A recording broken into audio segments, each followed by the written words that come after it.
Hi guys, this is Asal. I'm studying for the bar and I wanted to review my notes with you.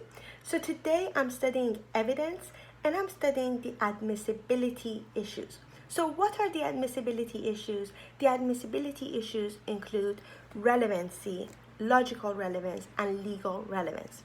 I'm going to get into that in just a second, but before I get into my rules, I would like to give you some advice. So what are my exam approach advices? The first advice is that evidence is like a racehorse type of question. So what do I mean by that?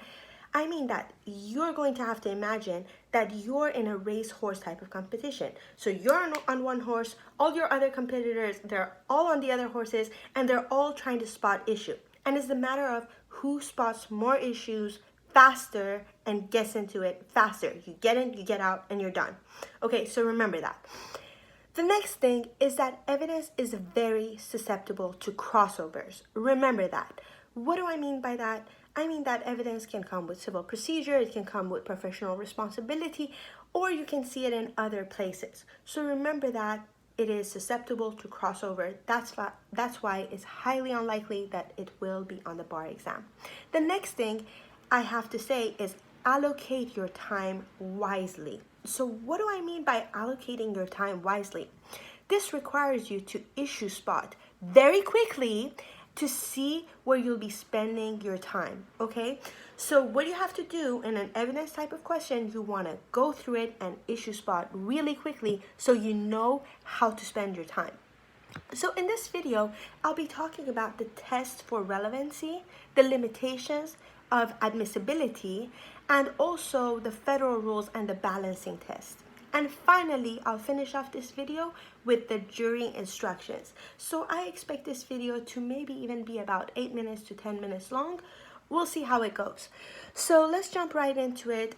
The most simple thing I'm going to tell you is 2 words. Remember these 2 words, okay? 2 words. The first word is probative. The second word is material. When you think about relevancy, what is the test for relevancy? Is probative, material, probative, material. So remember that, like a song. Relevancy, probative, material, okay? And then the next thing I would like to talk about is that for an evidence to be admissible, okay, it must be relevant. What do I mean by that? I mean that irrelevant evidence is always inadmissible. Always inadmissible. Okay, remember that. Irrelevant evidence is always inadmissible. Relevant evidence is admissible, but there's sometimes they're inadmissible by the FRE. Okay, remember that. Also, the next thing I'd like to talk about is that balancing test. Okay, so in your mind, imagine a balance. Okay, so what does it mean to be substantially outweighed? Think of a balance. On one side, you put the probative value, and then on the other side, it is unfair prejudice. For example, over here, probative value, okay? And then here we're going to have unfair prejudice, cumulative, and undue delay or wasting time, and finally, confusing or misleading to the jury. So if this happens, then the evidence won't come in, okay? But if this happens, then the evidence will come in. So you want to make sure that the evidence is not cumulative and does not bring like prejudice to the jury or undue delay or waste of time or any unfair prejudice. So you want to remember that. The next thing I'd like to talk about, as I mentioned, is jury instructions. So how does these jury instructions work? So how it works is outweighed evidence is inadmissible under the jury instructions, the rule 105, and its limited evidence is admissible. I don't think I explained that right. How this works is that the outweighed evidence is admissible. So I just talked about the outweighed evidence. And then when it's admissible, then there's jury instructions, okay, under the rule 105. Okay, there's jury instructions under the rule 105, and these are like limitations, okay? So limited evidence is admissible. So what I just talked about was the Rule 401. I'm going to get into it just a little bit more in this book. And what is the Rule 401? That is the test for relevancy probative material. And also I talked about Rule 402, which is limited by federal rules. So what happens is the Rule 402, even if an evidence is admissible, there's limitations under the federal rules. And finally, I just talked about jury instructions, Rule 105. So I really suggest you go back and you look at these rules, because I don't think I'll have enough time to explain it in this video. All I can do is just introduce the material to you, and that's all there is to it. So what I'd like to do next is introduce this book to you. So this is Crunch Time Evidence. I absolutely love this book because it's really easy for me to understand it and read it. It's just written so nicely. So as you can see, this is page 39, because the book starts on page 39, because before page 39 over here, it's a whole bunch of graphs, so it is not necessarily the introduction. The introduction starts at this page, 39. So on the very first page is the relevancy. This is the first thing that this book introduces, relevancy. So it says that only relevant evidence may be admitted under 402, okay? So only relevant evidence may be admitted under 402, and it says that evidence is relevant if it has any tendency to make the existence of a material fact more or less probable than it would be without the evidence. Rule 401. Let me bring it close so you can write it down, maybe pause this video and see this rule really nicely right here. You see that? Okay, so the next thing I would like to talk about is these little exam tips. So this book on page 141, like towards the end, it has these exam tips. So as you can see right here, it has some exam tips on relevancies. So what does it say over here? It says no matter what the item of evidence being presented, you must first check to see whether it is relevant.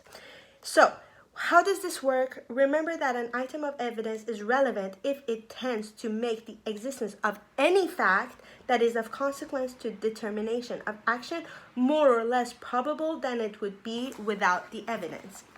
And then the next thing over here, it mentions a really nice example. It says, brick is not a wall. So what do they mean by that? A brick is not a wall.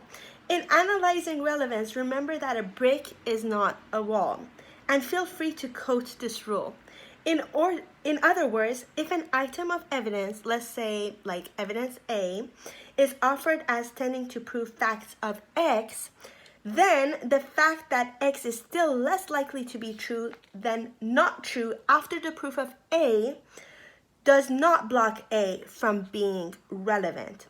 So, as long as X is more likely to be true with A than without A. This is, I don't think, the best example. You know, it's a little bit confusing. I don't think you got that. I don't think I got that perfectly. But still remember, it is brick.